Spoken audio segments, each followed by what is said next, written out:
I had a genetic counselor that was guiding me through the process, connecting me with testing resources. And so I'd met with her a few times. And so once I actually got tested for BRCA, she called me one morning with the results. And I remember like very distinctly, she started off the conversation with, "I'm really sorry. I know this isn't the news we wanted to hear, but," and then proceeded to tell me that I tested positive for BRCA.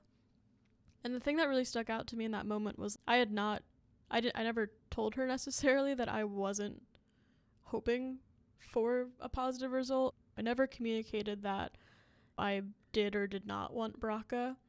I remember like in our first few like introductory sessions, she'd ask me like, "Are you feeling anxious? Like, it's normal to feel anxious. It's normal to feel nervous." And I was just very plain with her from innate wisdom.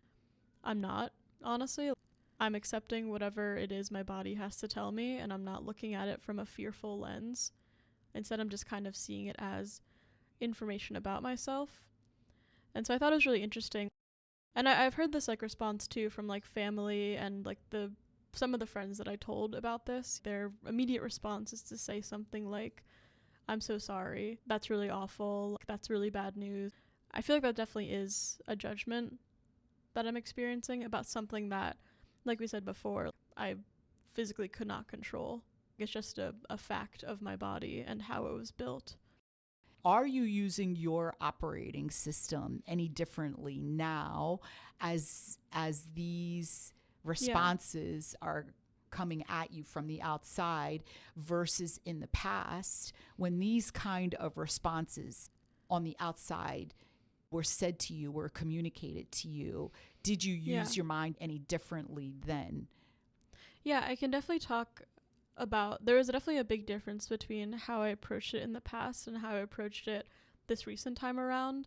I think like when I was younger, like as you mentioned before, like I was aware that breast cancer was a big thing in my family, understood the BRCA gene. When I was younger, like high school or so, like I would do a lot of Googling.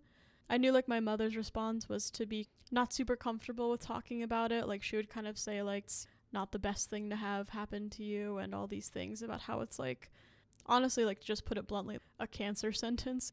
That was kind of the idea that I feel like I heard a lot, or at least I understood about BRCA at that time. And I do a lot of Googling, go to like random medical web forums of people talking about BRCA and talking about how it's like a guaranteed cancer risk and that it's this awful, unlucky burden that you have on yourself. And I think that's a lot of what contributed to my avoidance of the topic entirely for a lot of my life. I'm 22 right now, and that's still like young to get tested for BRCA, or at least what people say is young to get tested for BRCA. But up until this point, like I had no interest in ever like looking at that, getting that information. I would think about BRCA sometimes, like it would pop into my head and I would just drive myself into anxiety and worry and fear, make up all of these horrible like nightmares about being young and getting cancer and dying and all of this very dark stuff. But now I definitely shifted my perspective a lot. I've built up a lot of internal resilience, first of all, about not necessarily taking to heart everything that everyone says about everything. Could we stop and look at that for a moment? When you say you've built up a lot of internal resilience, can you very simply break down what does that mean? Yeah, honestly, it was just practicing psychological listening and just getting really comfortable with going into that instead of thinking. I think it was a process of me like recognizing and being more aware when I was going into thinking, when I was feeling darker, less light feelings, and then taking steps to psychologically listen, taking steps to just take in information, factual information. So in your therapy, mental health counseling grounded in the 3 psychological principles, you were afforded the opportunity to be introduced to psychological listening. Yeah. You were afforded the opportunity to have exercises and practice it. So as you were being exposed to this knowledge, what happened inside of you regarding understanding this capability inside? Just keep it really simple. the outside is one thing, but I think on the inside, like I feel like I've just been able to connect more with myself, like connect more with my innate wisdom and make decisions from that place. And I feel like it ultimately enables me to do more of what's right for me instead of what people tell me, or like what I have believed in the past, or like the fears and the anxieties that I've made up about certain things. Hello everyone, this is Ellie with the Got Your Back podcast. Today is the second part of Judgement, and we're going to be talking about things we can't control. Been an area for me to learn more about just through various biological events that I've experienced, or just navigating through life and not being able to control what people do or say. But I think the beauty in things that you can't control is that it really gives you an opportunity to reflect inwards and realize what you can do for yourself in those moments.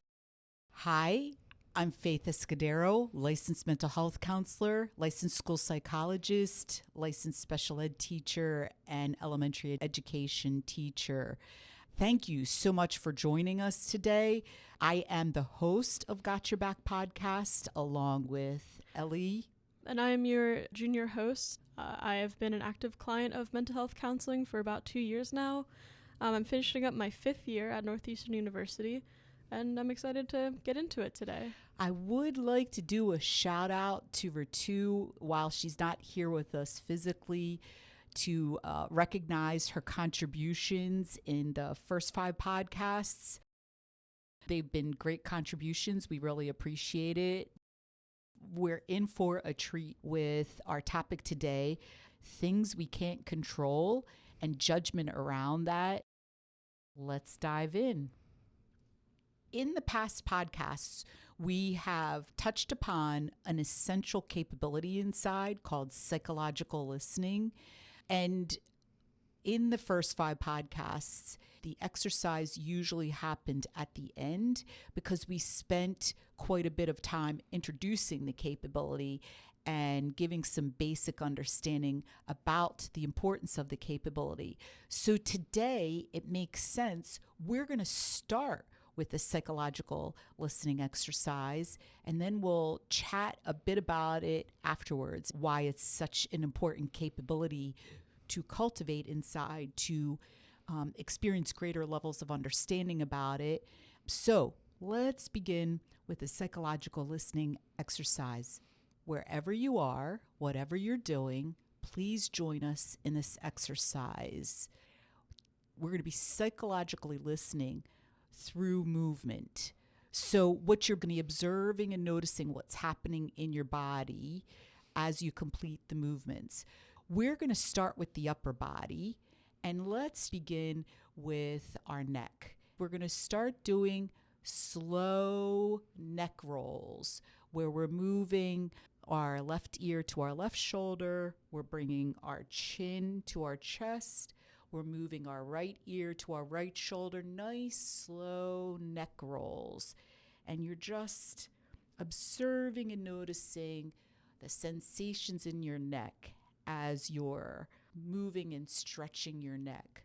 Left ear to left shoulder, chin to chest, right ear to right shoulder, and then your head tilted back. Now let's go in the other direction. Head, chin up to the ceiling, right ear to right shoulder, chin to the chest, left ear to left shoulder. And just go nice and slow and observe what's happening in your neck. Now you can just let your head still. Give it a little shake back and forth, just a little shake. Observe and notice what's happening as you move your neck. We're going to move on to the shoulders. Slow shoulder rolls. So observe and notice as you lift your shoulders up to your ears, and then you stretch your shoulders back as far as they can, and then you let them drop down in the socket.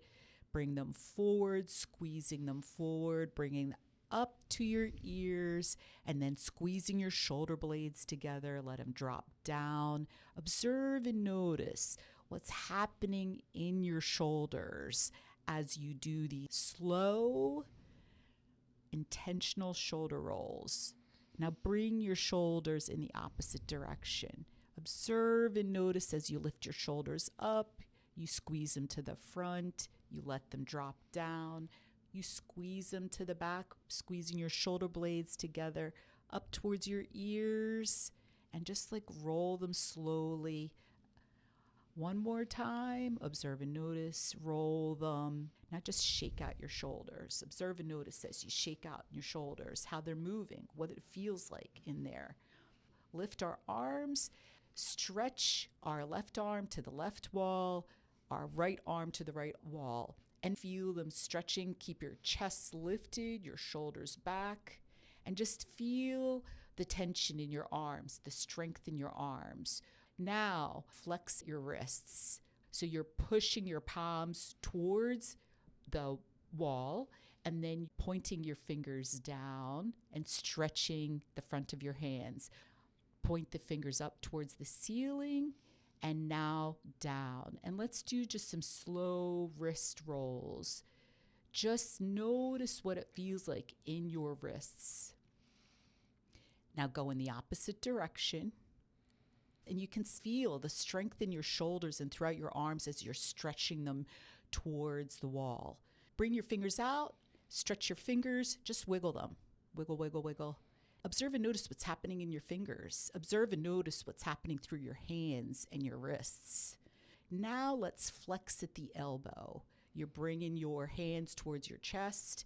Now extend them back out. Bring your hands towards your chest and extend them back out.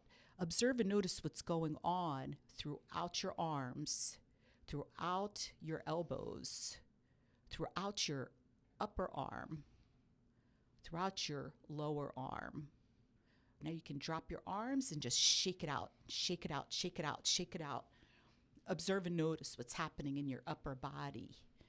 We're going to stretch out our waist. While you're in your chair, you want to keep your hips still. And what you're going to be doing is rolling at your waist. And just go slow. So you're leaning towards the right, you're leaning towards the back, you're leaning towards the left, you're leaning towards the front. And you're just doing waist rolls, going around in circles. Observe and notice what's happening in your waist. Now go in the opposite direction. Waist rolls, going to the right, going to the front, going to the left, going to the back. Now just wiggle around in your chair, just loosen up your waist. Observe and notice what's happening through the sides of your body and through your chest and how it affects your shoulder area. Now let our body be quiet.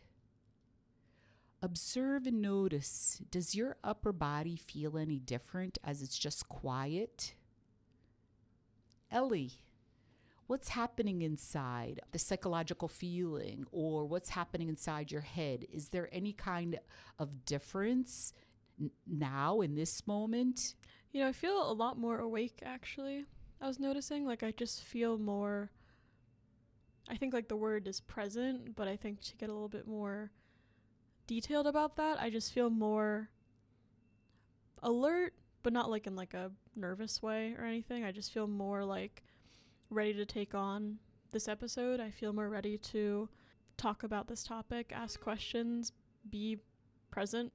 What's the psychological feeling inside right now? Definitely just like grounded. I feel very secure right now. I feel very motivated, determined. Does your head feel the same as before the exercise? I think it still feels clearer. Yeah, I definitely feel like I'm clear. It's always now, now, now, now. In the now, we can either choose to use our operating system inside to think, or we can choose to use our operating system where we psychologically listen. And that's just to experience whatever is happening now, receive it, have a totally open mind, just to observe and notice whatever is going on in the now through any biological sense. It could be through our sense of sight. It could be through our biological hearing, noticing physical sounds. It could be through our sense of smell, just noticing smells. It could be through our sense of taste, where we just notice what's happening inside of our mouth. We did psychological listening as we did a physical movement activity. Some people call it moving meditation. All it means is your biological body is moving, but psychologically, you're just receiving, you're just experiencing, you're just noticing what's happening in your body. When we're psychologically listening, is we're putting down the power thought.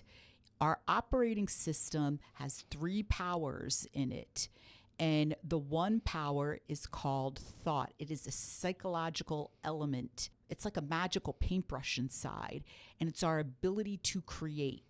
When we put this power down in live time, that's where we're psychologically listening. We're just experiencing, we're just observing, we're just noticing.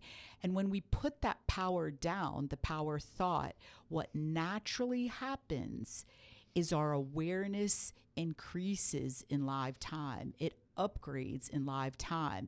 That's that feeling of more alertness. That's where you're like the colors in the room or your clothes are more vivid, or the smells in the area that you're sitting in are more vivid, or you just pick up more easily bodily sensations.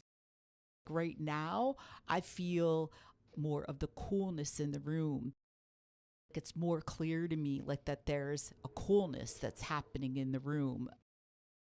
When we psychologically listen, that's when we're allowing ourself and our operating system to reset, to reboot inside, where we're just experiencing what's happening in the now. We're not doing any thinking about it. We can do this any moment, anytime, this psychological listening. It's also a really important first step, accessing so many higher leveled psychological capabilities that we have inside. The other thing that's really important to understand about psychological listening is it's actually part of what is called self-regulation. And I'm talking about psychological self-regulation. So there are moments, every one of us is using our power called thought, where we are reacting to whatever is going on. And that's when you're living in an insecure feeling. That insecure feeling could be anger. That insecure feeling could be annoyed. That insecure feeling could be resentment. That insecure feeling could be guilt. It could be embarrassment. It could be anxiety. It could be feeling overwhelmed or panic.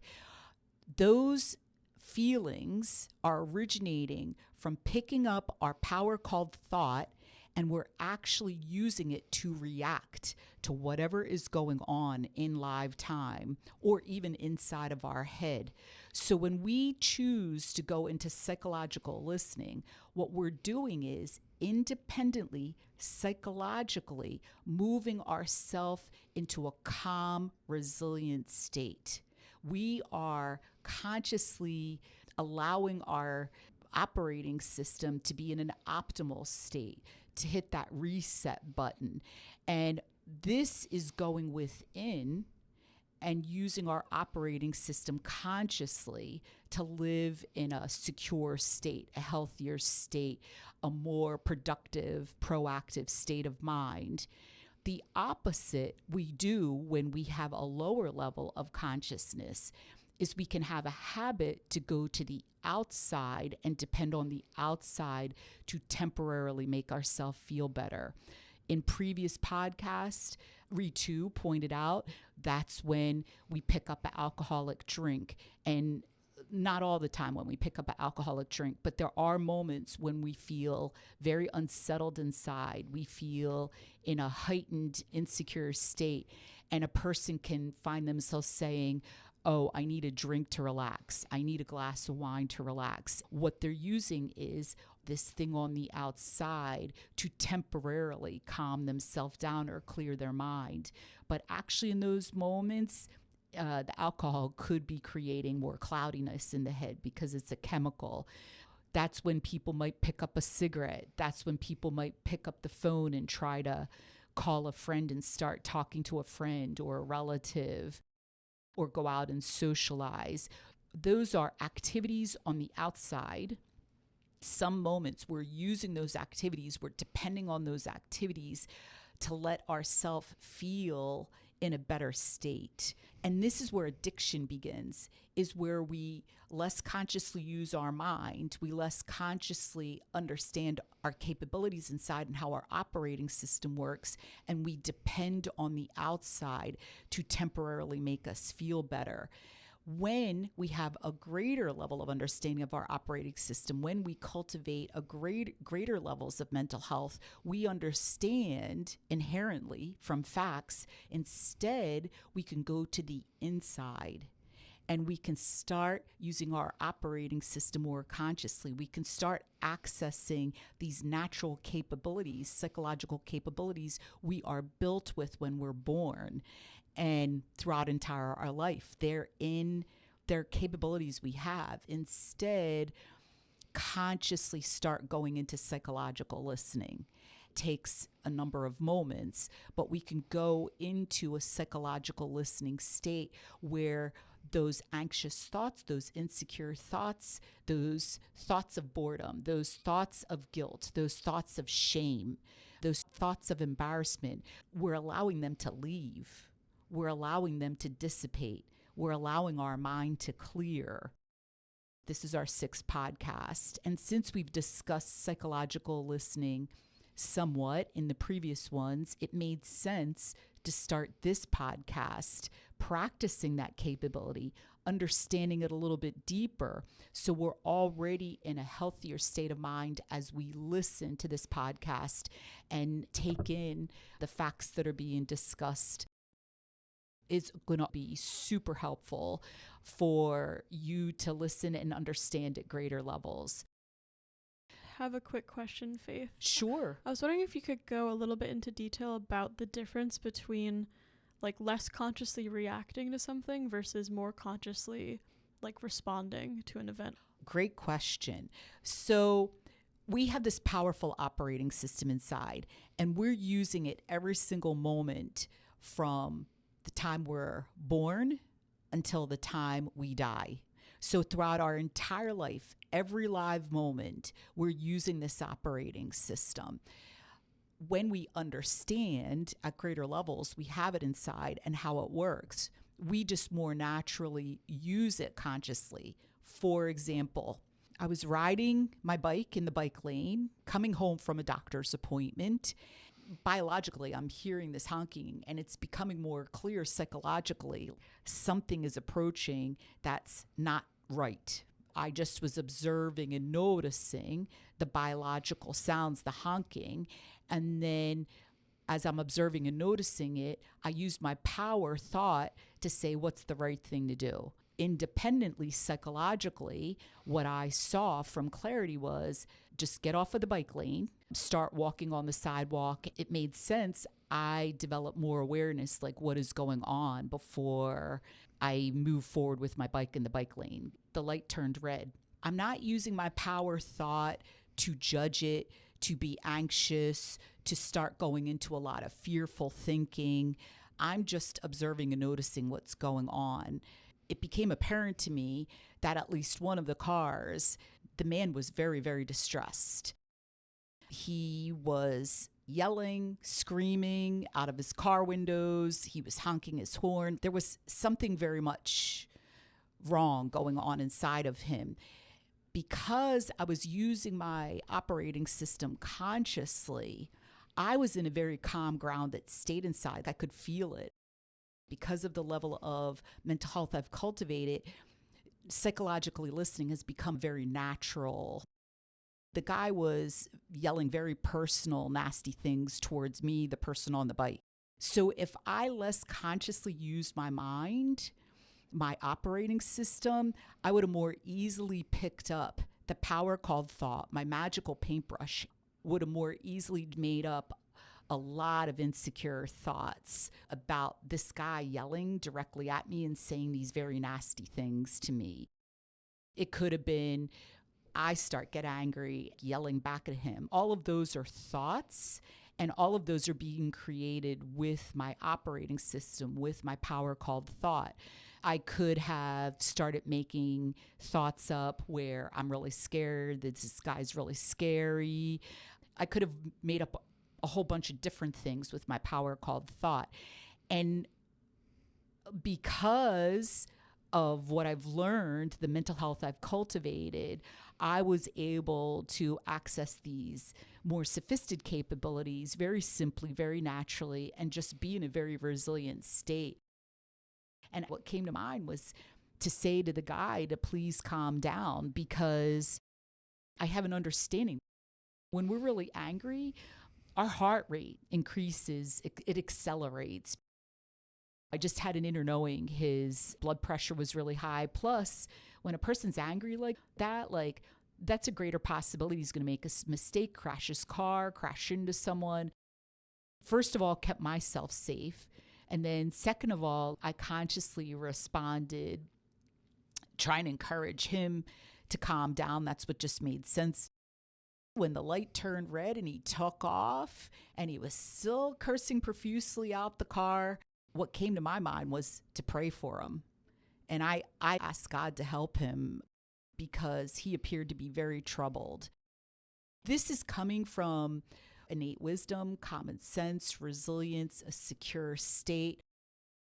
And it's because I've learned to use my power called thought much more consciously. I've had a lot of realizations about it. And so I just naturally use it more consciously. Is this answering your question, Ellie? Yeah, I mean, from what I'm understanding, being able to respond to something consciously versus reacting, going into anger or taking it really personally.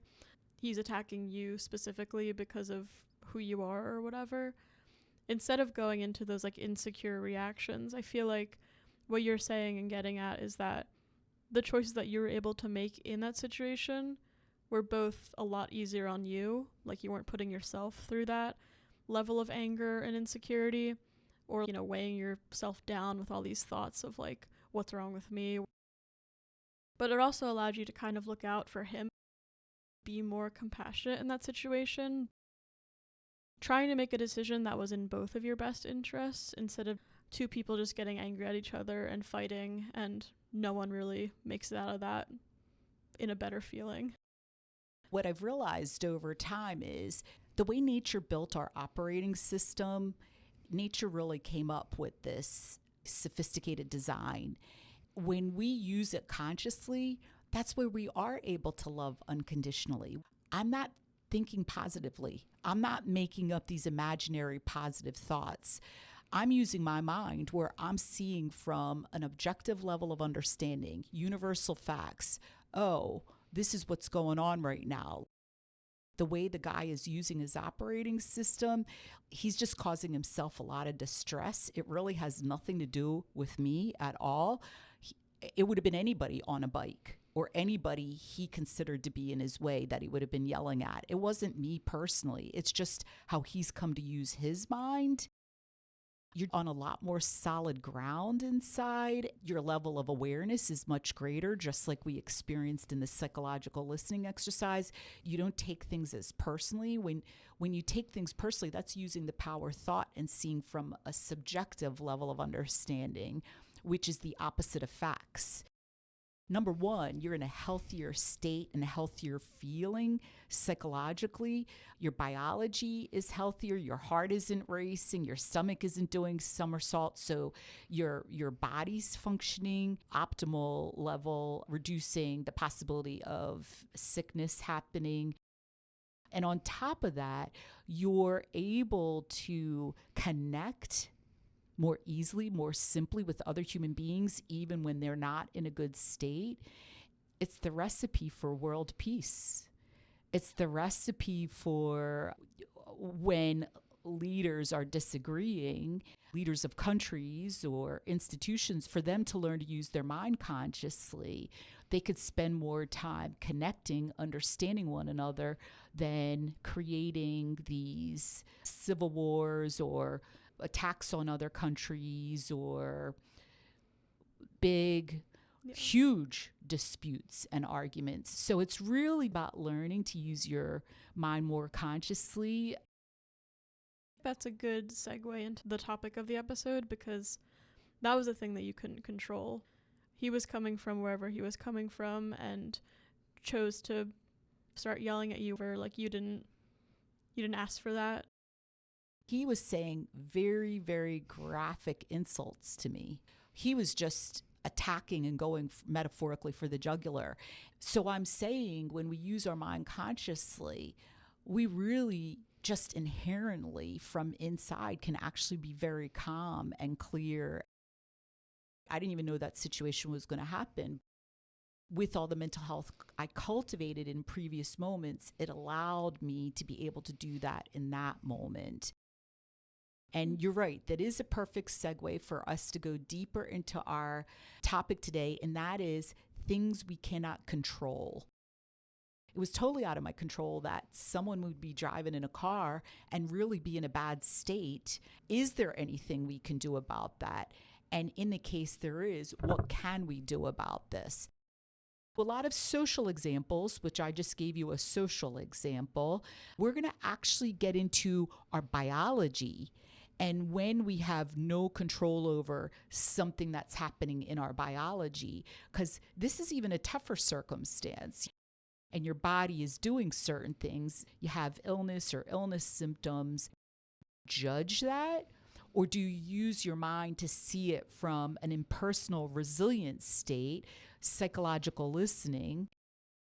We decided what would be really useful and relevant is Ellie talked about in previous episodes about this experience of inheriting the BRCA gene, where Ellie, from innate wisdom, gets her testing and learns that she now has the BRCA gene.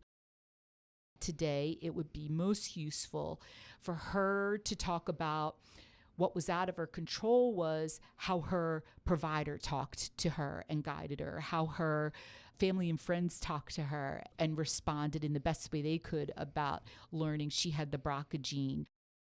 I had a genetic counselor that was guiding me through the process, connecting me with testing resources. And so I'd met with her a few times. And so once I actually got tested for BRCA, she called me one morning with the results. And I remember like very distinctly, she started off the conversation with, "I'm really sorry. I know this isn't the news we wanted to hear, but," and then proceeded to tell me that I tested positive for BRCA. And the thing that really stuck out to me in that moment was I never told her necessarily that I wasn't hoping for a positive result. I never communicated that I did or did not want BRCA. I remember like in our first few like introductory sessions, she'd ask me like, "Are you feeling anxious? Like it's normal to feel anxious. It's normal to feel nervous." And I was just very plain with her from innate wisdom. I'm not, honestly. I'm accepting whatever it is my body has to tell me, and I'm not looking at it from a fearful lens. Instead, I'm just kind of seeing it as information about myself. And so I thought it was really interesting.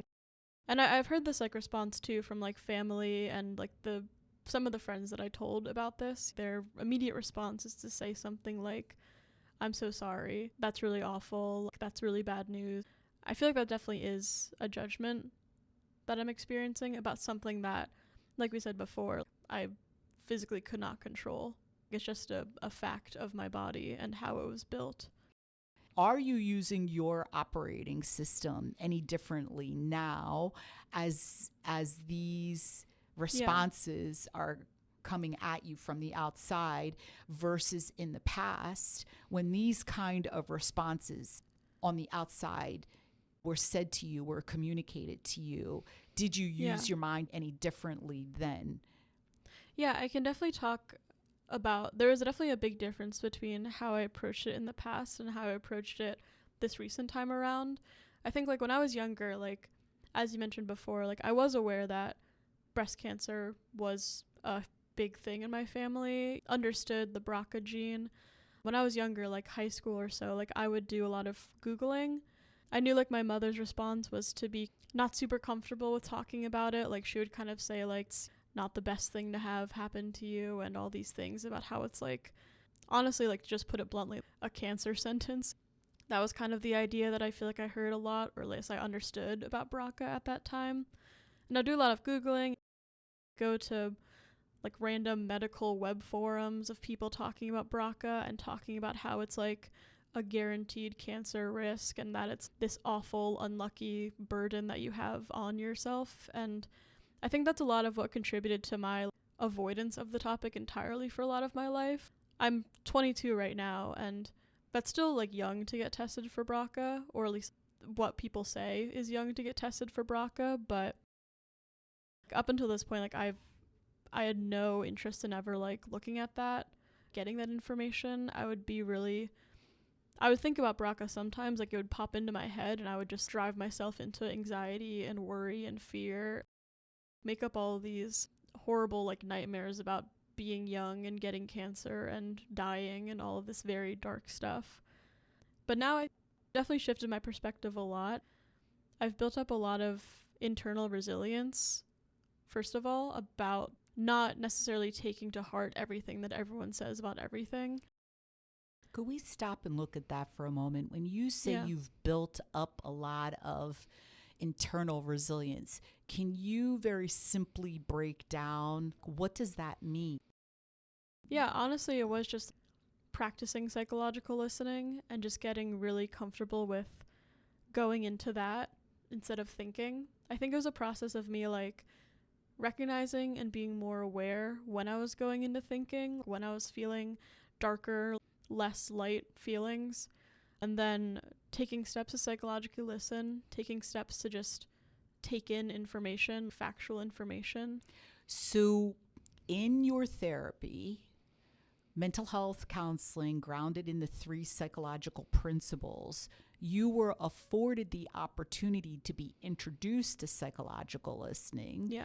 You were afforded the opportunity to have exercises and practice it. So as you were being exposed to this knowledge, what happened inside of you regarding understanding this capability inside? Just keep it really simple. The outside is one thing, but I think on the inside, like I feel like I've just been able to connect more with myself, like connect more with my innate wisdom and make decisions from that place. And I feel like it ultimately enables me to do more of what's right for me instead of what people tell me or like what I have believed in the past or like the fears and the anxieties that I've made up about certain things. So is it safe to say you've experienced a lot of shifts inside your awareness for sure. by being exposed to psychological listening, both talking about it to understand it and practicing it? Your awareness has naturally increased about this capability, and you just more naturally do it. And that's where the more and more resilience is coming from. Yeah, that definitely. The other thing I ask you or point out is when you psychologically listen, does it increase how often and how easily you have realizations about psychological listening or about what's going on inside or about the topic or the live event that's going on? Yeah, definitely. I think like I've been having a lot of realizations, I think, about BRCA since it was such like a poignant thing in my life to have to navigate. And I think like psychological listening has really helped me realize a bunch of things. To kind of lay some of them out, one of the things that I realized was that I should get tested. It makes sense. And also just realize that BRCA or not having BRCA, it's just something that is out of my control. Makes sense for me to learn about if I want to be able to take care of my body fully and more consciously. And then I was also realizing I was doing a bit more psychological listening when I was actually in my appointments with my provider.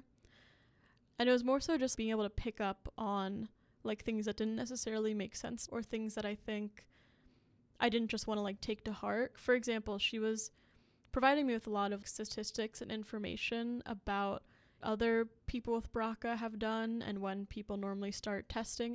One of the things that she said was that I don't have to worry about getting tested until I'm like 25. Tested for breast cancer, going through like mammograms and all of the more like, involved tests. And I remember like feeling kind of like a nudge inside, just kind of like a, that's interesting. I feel like there's more for me to understand about that. And so like after the appointment was over, I went through this in therapy, talked a bit about it in therapy, did some more reflection and realizing, and it started naturally coming to me. It doesn't make sense for me to get a mammogram. With this information aside, this like fact or this statistic about 25-year-olds, I was instead focusing like what makes sense for me, like what's best for me to understand about getting a mammogram. And I had like some more realizations. I hadn't been taking care of my body for my entire life. It does make sense to get a mammogram, get an understanding of where I'm at with my health right now. If I have cancer, then I find it. But if I don't, then I know how it feels when I don't have cancer. Right. So you're pointing to something that's critically important. It sounds like this provider came more from conventional wisdom. It sounds like they came more from memory. They could have a lot of knowledge about genetics and about, what's happening with genetics, a lot of awareness about the science. But it sounds like they could have a lot more knowledge about how to use their mind consciously when they're interacting with patients. That's critically important because when we really listen, when we really ask questions, and I'm talking about psychological listening, when we really ask questions, that specific patient, what they're understanding, where they're coming from, that's when realizations can happen about what does this patient need or what is applicable in this live circumstance. It sounds like she was coming, number one, from insecurity, saying, I'm sorry we don't have the best news right now. She was coming from a lower level of awareness. She was coming from judgment, using her power thought to say the results are bad. Where psychological listening is receiving and experiencing and understanding with an open mind the actual results. Here is your provider providing you with guidance. Yeah. And it sounded like the guidance they gave you, which was out of your control, it could have been more helpful guidance. It could have been more from innate wisdom. But because you learned about your operating system and cultivated all this mental health, practiced psychological listening, which led to having more realizations about your operating system, about BRCA, about your body, even in that moment, when you were psychologically listening, you were having realizations what made sense for you with the BRCA gene, with how you've been taking care of your body. It came, you saw it from innate wisdom. You had a realization, spot on, fact-based level of understanding. It's wise, it's best for me to start doing the mammograms now to discern what is my current level of health in my body. What happens is we have the outside. In this case, the outside was the provider. Also, sometimes your friends and family. Sometimes it was Google. But inside, you were empowered with more awareness how you could be using your operating system more consciously in response to these things. And in many moments, it allowed you to be more resilient instead of react and pick up your power called thought and maybe go into anxiety or fear or conventional wisdom. Oh, I don't need to get a mammogram until I'm 25. It's more just like this agreed upon belief, subjective level of understanding. It's called conventional wisdom. So it's out of your control how your provider responds. It's out of your control that you have this BRCA gene. It's out of your control how your family or friends or what Google says. Mm-hmm. But you were empowered with greater levels of knowledge inside that you intentionally cultivate it, you were empowered to be psychologically independent in a very healthy, proactive, conscious way, and for you to see for yourself what is best for you to do to take care of your body and respond to your provider, which allows you to cultivate and navigate that relationship more proactively, more consciously.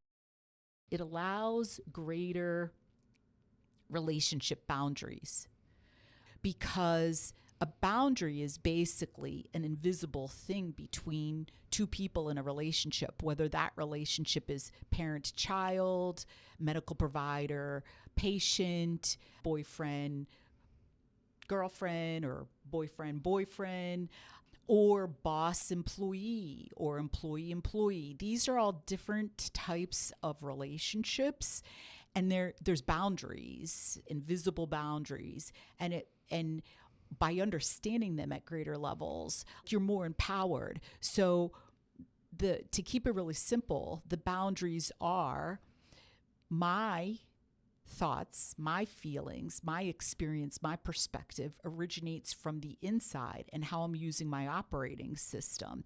The other person's thoughts, feelings, perspective, actions originates from how they're using their operating system inside. Because you understood that you have this operating system, and your level of understanding or your feelings or your actions comes from how you're using it, you were psychologically independent and resilient as your provider is from innocent judgment saying this is bad news.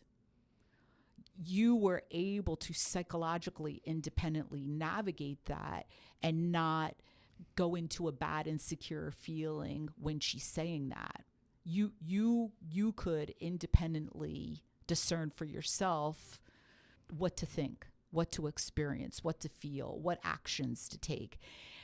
So it could look like so many things were out of your control, your biology, what the provider's saying, but actually from facts, you could take actions inside. You still technically had control, but control isn't even the best word for that. It's psychological independence on you proactively understanding and experiencing it, and having greater boundaries within the relationship, even with your own body. Psychologically, you see more clearly the boundaries between your physical being and understanding your physical being with your psychology. Your thoughts on what I'm saying? Yeah, I had some things pop up while you were talking. I think one of like the conditioned habits that I navigated through during that whole BRCA situation, and one of the things that I think I have definitely noticed I've done in the past, I mean, as you were saying, it's maintaining relationship boundaries, it's respecting where people are at. I didn't judge my provider ever. Like, I was never really angry with her or angry with how people responded. I was never like, why me? Why can't they respond to this differently? Why can't they be more conscious, or whatever thoughts I could make up about that? It was really respecting them, respecting our relationship boundary, navigating my relationship with my provider more consciously. I mean, I'm sure there's like cases where it makes sense to switch your provider if there's something severe happening, but my instinct wasn't to quit or run away based on what she was saying. She's where she's at. This is what she's saying. How am I choosing to respond and view that to make a more conscious decision for myself and my health, and not focus so much on like being angry or getting frustrated or whatnot. So to break that down just a little bit, there is always the now, the now, the now, the now. And in the now, we're always using our operating system to experience it, to respond to it, to understand it.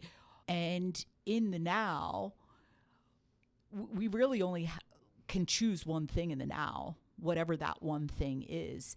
And you chose to stay focused on understanding your biology and what best next steps to take with your biology. You could have used your operating system in the now to focus on being angry with your provider, or to join your provider in feeling anxious or judging the results. To keep it simple, judgment is picking up your metaphorical magical paintbrush inside, the power called thought, and to start saying very simply, this thing that's happening is good, or this thing that's happening is bad.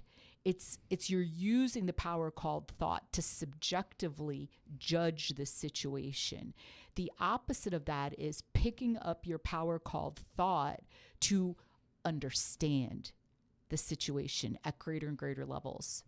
That's what Ellie is telling you she naturally did with cultivating greater levels of mental health. Another way to say it is cultivating greater levels of consciousness through therapy, counseling, in 3 principles psychology. She was able to independently and consciously use her operating system to experience what was going on and to focus on understanding at greater levels the actual point of the live event. And that was to understand and take care of her biology, versus at a lower level of consciousness, user power thought to do something that was less relevant or was not going to be useful for her biology or taking care of it. And that is to judge the results or to judge the provider by using her power called thought and saying what the provider is saying is good or bad. In this case, being angry with the provider or reacting from being overwhelmed or taking it personally, or to judge the results of the testing, calling it good or bad. Instead, it was more like, this is the results, and reflecting and realizing, listening to innate wisdom, what are the best next steps from an objective level of understanding inside. And what we're really talking about is using the operating system. The first step is psychological listening, but to continue the steps in live time to allow a realization. And that is a leap of consciousness. That is experiencing universal facts, seeing universal facts that are originating from innate wisdom, one of our essential capabilities inside, to allow a leap of consciousness. What are best next steps to take care of my biology? It's very tailor-made for her biology, for her situation. She's being guided. She's tapping into her inner guidance system, and she's connecting with it, and she's seeing in live time, you know what? This is the right thing to do. You were using the moments in the now much more consciously to navigate it, to really stay focused on the point of it all, and to actually see from realizations, from leaps of consciousness, from that inner guidance system, what are best next steps to take care of myself.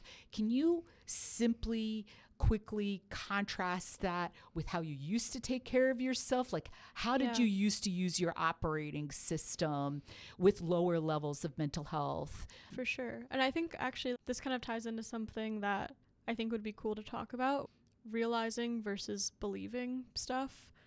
In the past, I think I was definitely in more of belief or like blind faith kind of mindset. I would hear people say BRCA is unlucky, BRCA is this and this. I would hear like, you don't have to get tested until you're older, stuff like that. And that was choosing to believe those things, like just choosing to not really investigate them any further or understand where people were coming from when they said that. I call that adopting other people's levels of understanding, blindly taking it on, adopting it, not using your mind consciously. And you could be adopting or believing anything. So it's more agreeing to it or It's more using your power thought to say, I believe you. That's actually a thought. Right. And then adopting theirs. And this is where conventional wisdom comes from. To realize it, you actually are using your operating system to experience that leap of understanding, and you see for yourself. Psychologically, you see for yourself. It just clicks. This is what I need to do. And that's really being psychologically independent, and that's taking ultimate care of yourself. You're seeing specifically for you what you need to do. And it's not a thinking thing. It's an allowing and a psychologically seeing it. So if you could please continue. Yeah, and then versus now, since I've been on this journey of cultivating more mental health, I feel like all of my decisions about BRCA and my feelings towards it have been from realizations. Even with deciding to go to a genetic counselor, that was all from realization. It was from realizing what the role of a genetic counselor would play in my life, and that is to provide information and guidance about like the technicals and the details of getting tested. But then also realizing, we were saying, that I have this psychological independence inside to understand and look at facts about my body from a very impersonal lens. But when you experience a realization, tell me what it feels like inside. Yeah, it honestly just feels like it clicks inside. Instead of all this thinking and all this like busy-minded stuff where things are kind of fuzzy and I feel like I'm just like trying to force an answer out of thin air. Realizations just kind of come naturally. When I realized what to do about getting a mammogram, like that was literally just noticing a feeling and then being open and asking questions. And then through a process of like psychological listening and realizing and asking questions, clicked in my head. Just made sense. I didn't have to defend it or think about it super hard or make like a pros and cons list. Just happened. So a realization is seeing from your authentic self, but it's also the ultimate answer. It's based on universal facts. It's the optimal solution. So when we see it, we're not confused anymore. Maybe we can go into thinking and start questioning it or doubting it, but we're back to thinking again. To be able to see those spot on universal fact, to be experiencing it in that moment, you experience clarity, that click, that lighter feeling, that beautiful, secure feeling, which is totally the opposite of when we're using our paintbrush to innocently judge something, living in that insecure feeling or being angry about it or resentful about it. That's all judgment. We're making that up. We're basically saying, for example, if it's guilt, we're basically using our paintbrush to say, I did wrong, I did bad, but it's coming from insecurity, and that insecure feeling is telling you it's subjective.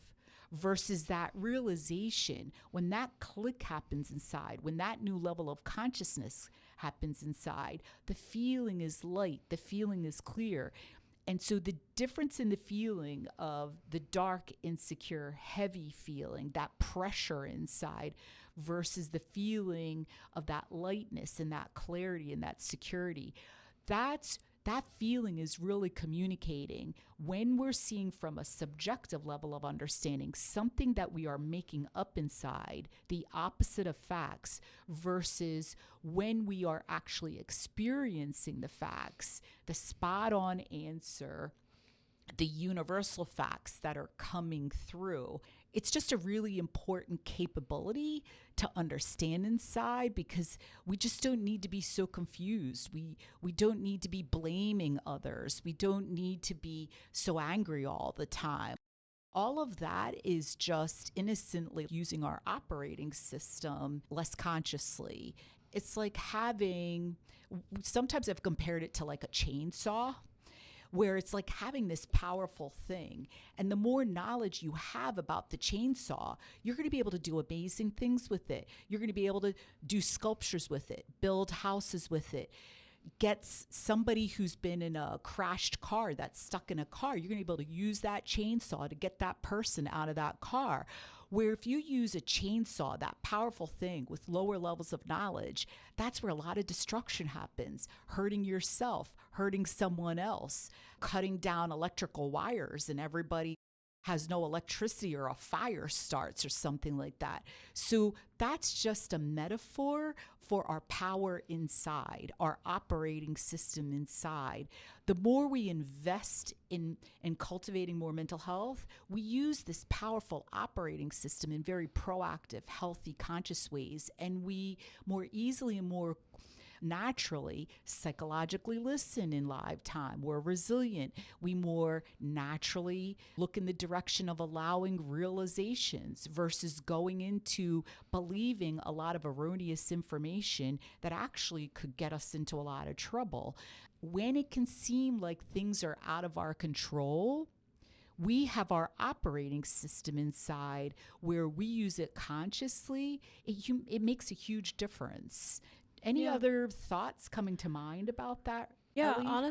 especially in like a biological situation like the one that I was in, approaching things with this just lighter, more secure feeling inside, that's like the ultimate form of taking care of yourself in a lot of ways, loving yourself, because we talked about it a bit with the example of the bike and the guy in the car. And I've also experienced how much anxiety can really take a physical toll on your body. Periods of my life where I was super anxious, always on in my brain, like just always thinking, my body would suffer. I would be tense, my heart would be racing, I would be having lower quality sleep because of how much I was staying awake. Or even about digesting your food. Yeah, and I would get sick so much more often. I would just be physically always just in a state of like slight illness when I was getting really anxious. Did you catch colds more easily or viruses more easily? Definitely felt like it. Yeah. And that is one of the amazing things I've noticed both with myself and my clients is when they start really catching on to using their mind more optimally and keep having realizations about it, they just notice more easily staying well when they would have been sick before. That's a real signal right there.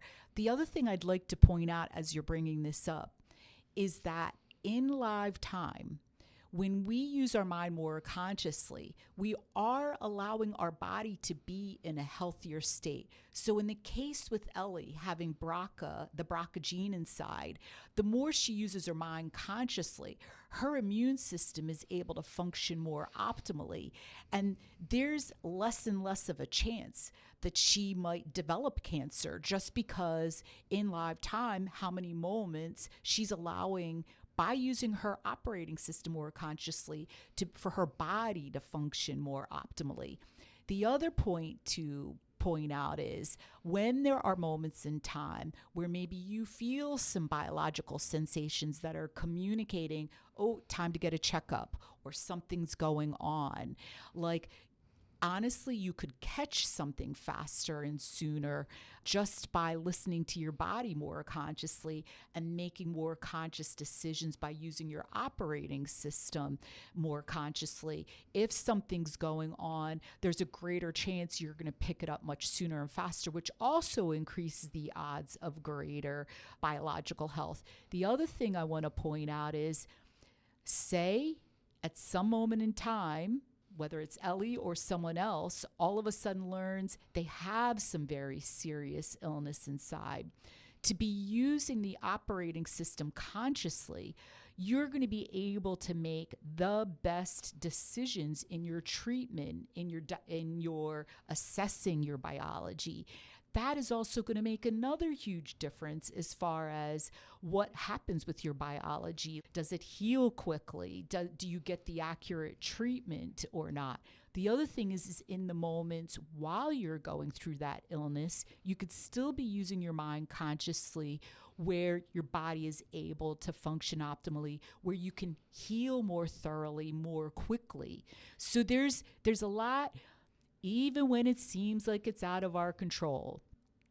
whether we get diagnosed with some very serious illness, or they say there is no cure, or people around us are like responding from this innocent, judgmental, subjective level of awareness, this is bad, or whatever they might do, we still have the capability inside to independently, psychologically use our own operating system. There is things we can still do inside that are very powerful, that really make a difference. Any thoughts around that at all, Ellie?